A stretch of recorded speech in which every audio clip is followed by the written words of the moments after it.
दोस्तों, साना ठाकुर मॉड्यूल 4 में आपका स्वागत है। यहाँ पे हम लोग जानेंगे कि कौन कौन सी तरह की प्रॉपर्टी होती है, किस पे कितना हम रिटर्न एक्सपेक्ट कर सकते हैं। तो चलिए स्टार्ट करते हैं। पहला है कि property types and their return on investment potential.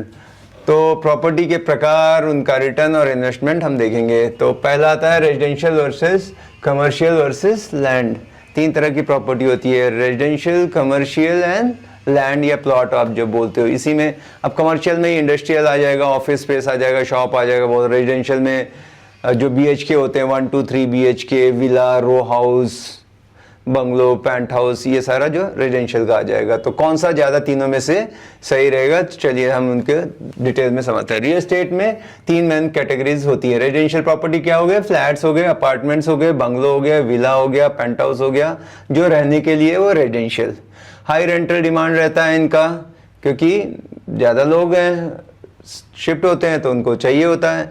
Manage करना इजी होता है, कोई ज़्यादा दिक्कत नहीं आती है उसमें। सिंपल है, घर बना दिया, light fan, kitchen curtain rod लगा दिया, या सेमी फर्निश करना है, थोड़े से वार्डरोब बना दिए, और फुली फर्निश। तो ऐसे 2-3 प्रकार के रहते हैं। तो ये मैनेज करना इजी रहता है। बट कमर्शियल में उनको अलग अलग उनके वार्म शेल, बेयर शेल क्या चाहिए, कितने प्लेटफॉर्म बनाने हैं, उनकी अलग अलग रिक्वायरमेंट आती है। तो ज़्यादा रेजिडेंशियल इजी रहता है, जल्दी आपको टेनेंट भी इमिडिएटली मिल जाते हैं, बहुत दिन तक खाली नहीं रहता। ठीक है। आइडियल फॉर बिजनेस, जो शुरुआत में, क्योंकि हम लोग ने भी कहीं ना कहीं घर में रहा है, कभी ना कभी हमने किराए पे लिया है, तो हमको ऑलरेडी उसके बारे में काफ़ी कुछ आइडिया है। कमर्शियल है, थोड़ा सा समझ के लेना पड़ता है। तो शुरुआती लोगों के लिए रेजिडेंशियल अच्छा है। Best for passive income Sikar. ठीक है, पहली चीज residential is best for passive income seekers. Second है कमर्शियल प्रॉपर्टी, इसके रिटर्न ज़्यादा है। ठीक है, इसमें आता क्या है, शॉप्स, ऑफिस, गोडाउन, है ना, वेयर हाउसेज वगैरह, सब जो बड़े बड़े जो कमर्शियल यूज होता है जिनका, इनके हाइयर रेंटल यील्ड है, 8 to 12% तक आपको रिटर्न देते हैं, ये एक अच्छी बात है। और लॉन्ग टर्म टेनेंट रहते हैं, क्योंकि कोई मान लो बैंक को दे दिया, तो कोई ऐसा नहीं है कि 11 महीने 6 महीने के लिए, पता लगा हमेशा के लिए बैंक है आपको रेंट दे रही है ना, ऐसे इंस्टीट्यूशनल को दे दिया तो वो है कि एक बार दे दिया, सॉलिड इनकम है, कहीं कोई टेंशन नहीं है। पर सही मतलब ज़्यादा, बहुत सारे बिजनेस आजकल आपको पता है, आया राम गया राम, खाली बोर्ड बदलते रहते हैं उनके। तो आपको अच्छे लोगों को देना है, नहीं तो बड़ा दिक्कत भी आती है इसको थोड़ा सा मैनेज करने में। या ऐसे को देना है कि जो कोई बड़े ब्रांड है, जो फ्रेंचाइज हैं स्पेशली, अदरवाइज बहुत फिर वो टाइम पे रेंट नहीं आता, उनको फॉलोअप करो, ये वो फिर से खाली होगा, फिर इतने दिन रहेगा, क्योंकि एक जो आया था उसके हिसाब से हमने सब कुछ किया ऑफिस, अब उसका नहीं काम धंधा चला, फिर वो बैठ गया। तो पहले उसका थोड़ा सा प्रोफाइल चेक कर लो, उस कंपनी के बारे में जान लो, है ना।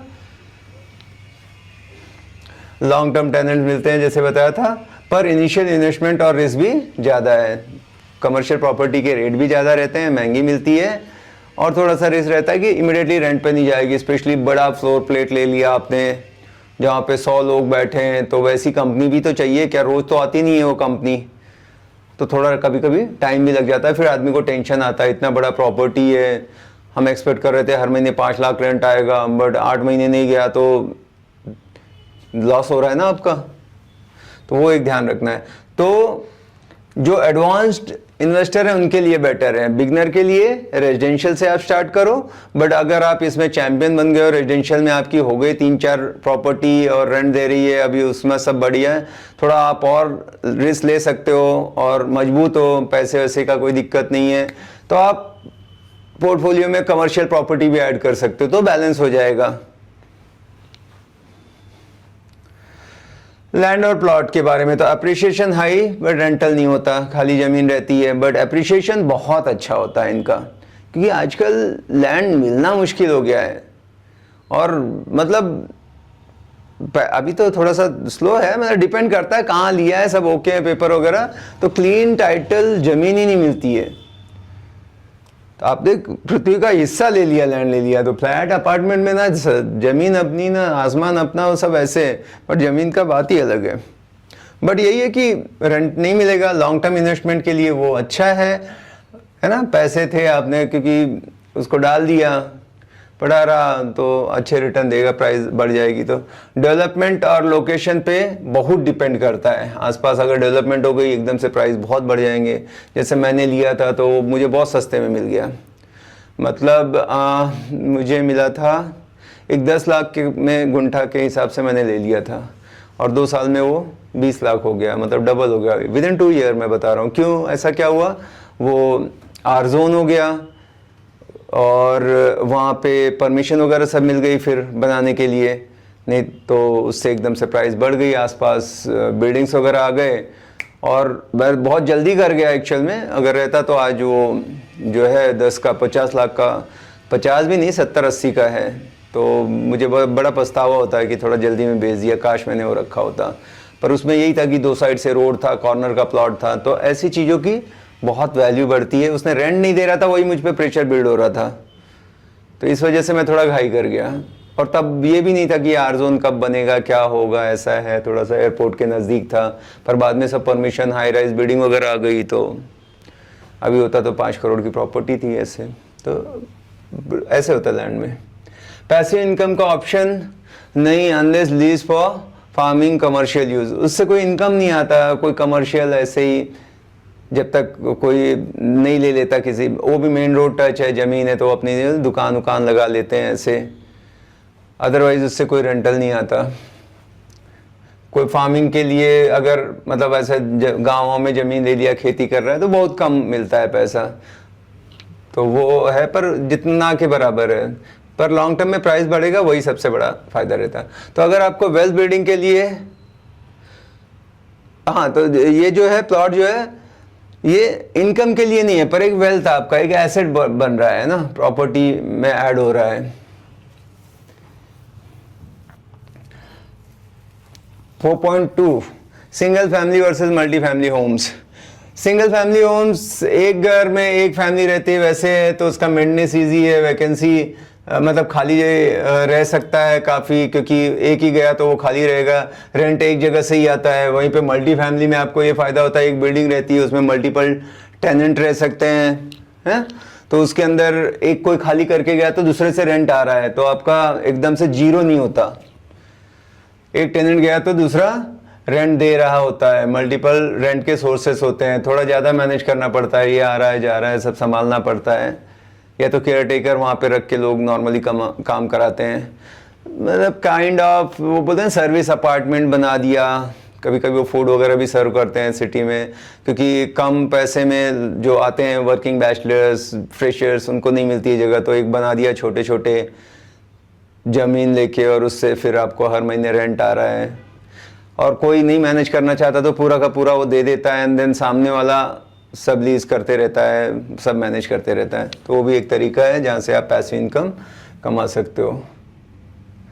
शहरों में तो बहुत ज़्यादा ऐसा करते हैं लोग, है ना, जो होटल वगैरह में नहीं रुकने जाते तो उनके लिए रहता है। बट ये कोशिश करो कि जो है लीगल होना चाहिए, नहीं तो लोग 1000-1500 स्क्वायर फीट ऐसे डब्बे डब्बे बना देते हैं, पर वो इलीगल है तो आज नहीं तो कल प्रॉब्लम दे सकता है। वैसे कमाई तो ज़्यादा हो रही है वहाँ पर, तो जो करो build it once build it right, तभी आप पैसिव इनकम का सोच सकते हो कि धीरे धीरे गवर्नमेंट स्ट्रिक्ट होती जा रही है। ओके, तो पैसिव इनकम के लिए क्या है, मल्टी फैमिली ज़्यादा स्टेबल होता है।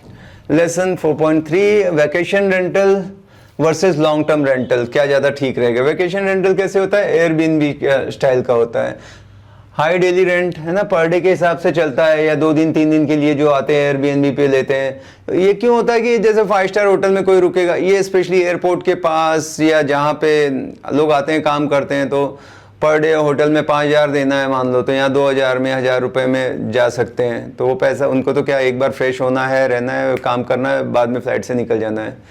तो ये सिस्टम काफ़ी अच्छा काम करता है। तो जो फिक्स महीने का है उससे ज़्यादा ये रिटर्न आप दे देता है। केयर टेकर रख दिया, 4 BHK है, चारों रूम को आप दे रहे हो, लोग आ रहे हैं, ऑनलाइन बुकिंग कर रहे हैं, सारा सिस्टम बता दिया। एयरबीएनबी भी सारा देख लेता है, आपको कस्टमर भेजना उनका काम है। या ये सिस्टम ज़्यादा जहाँ पे टूरिस्ट वगैरह आते हैं, गोवा हो गया है, जहाँ भी टूरिस्ट प्लेसेस है वहाँ भी एयरबीएनबी का अच्छा रहता है।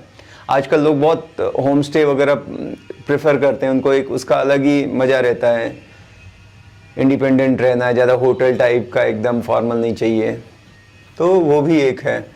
ज़्यादा मैनेजमेंट रहता है उसमें, है ना, क्योंकि सब साफ सफाई एक गया, सब देखा, चेक करना, कुछ टूट फूट ये वो तो नहीं है, फिर देना। टूरिस्ट सिटीज़ में वर्क करता है ज़्यादातर, जहाँ पे टूरिस्ट सिटीज़ हैं उसके लिए ज़्यादा बेटर होता है।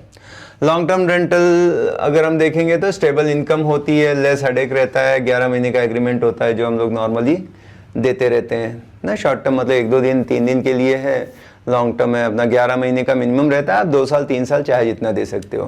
पहले ऐसा ये था कि 11 महीने 1 साल से कम ही रहो, बहुत दिन हो गया तो खाली नहीं करके जाएगा टेनेंट, ऐसा।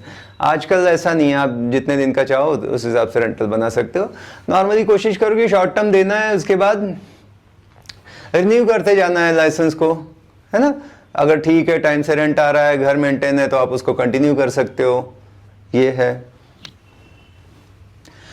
रेंट वगैरह पे देने के लिए अगर कोई टिप्स है तो भाई ज़्यादा सैलरीड लोगों को दो, जो आईटी वगैरह में, तो कोई भी पेमेंट डिफॉल्ट नहीं करते, या उसका बैकग्राउंड थोड़ा सा चेक करके दो। ऐसे नहीं कि ज़्यादा रेंट दे रहा है पर क्या है, कुछ वहाँ जितना बोला उतने लोग रह रहे हैं, कुछ और तो नहीं कर रहे हैं जिस पर्पज से लिया था। तो थोड़ा सा ध्यान चेक करके ही देना चाहिए, आपकी प्रॉपर्टी है।